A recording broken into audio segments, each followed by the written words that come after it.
नमस्कार मंडळी, आजच्या नवीन व्हिडिओमध्ये तुमचं पुन्हा एकदा स्वागत करते. आज मी बनवते खानदेशी पदार्थ. चला तर बघूया. सगळ्यात आधी मी 2 चमचे कढईमध्ये तेल घेतले. नंतर त्याच्यात आलं लसूणची 1 चमचा पेस्ट चांगली अशी परतून घ्यायची तेल सुटेपर्यंत. घरात भाजी नसेल तर हा पदार्थ नक्की करून बघा. नॉनव्हेजच्या जेवणाची चव येईल असा हा पदार्थ आहे. तुम्हाला हा पदार्थ नक्की आवडेल. कोकणी पदार्थ दाखवण्याऐवजी मी हा नवीन पदार्थ दाखवते. व्हिडिओ शेवटपर्यंत नक्की बघा. तेलामध्ये आलं लसूण पेस्ट छान अशी परतली आहे. आता त्यामध्ये हळद, लाल तिखट आणि मालवणी भाजका मसाला घालून छान असं परतून घ्यायचं आहे.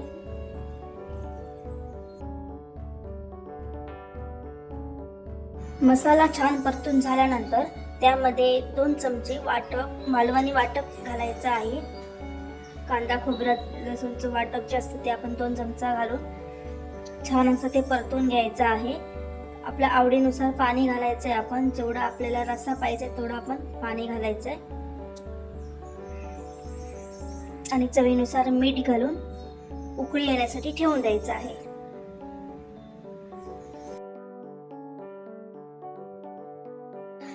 याला उकळी येईपर्यंत आपण पुढची तयारी करायला घेऊ.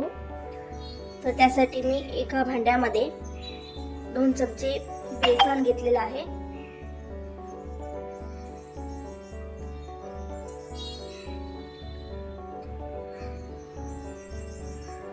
त्यामध्ये चवीनुसार मीठ घालायचं आहे.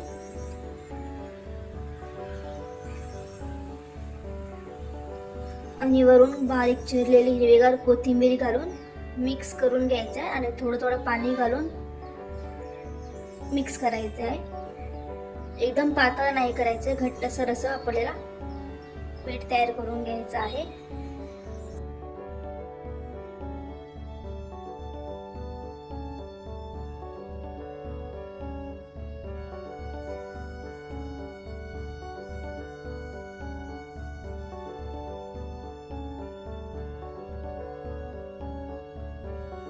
आता रस्स्याला छान अशी उकळी आलेली आहे. आता आपण त्यामध्ये जे पीठ तयार करून घेतलं होतं त्याचे छोटे छोटे गोळे करून आपण त्यामध्ये सोडायचे आहेत.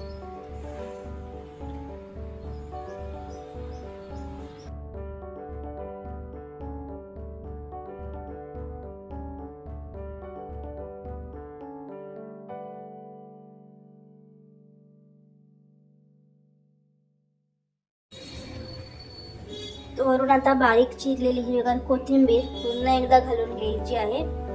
तर आता आपला इथं खानदेशी पदार्थ डुबुक कढी, बेसनची भाजी असं खूप जण म्हणतात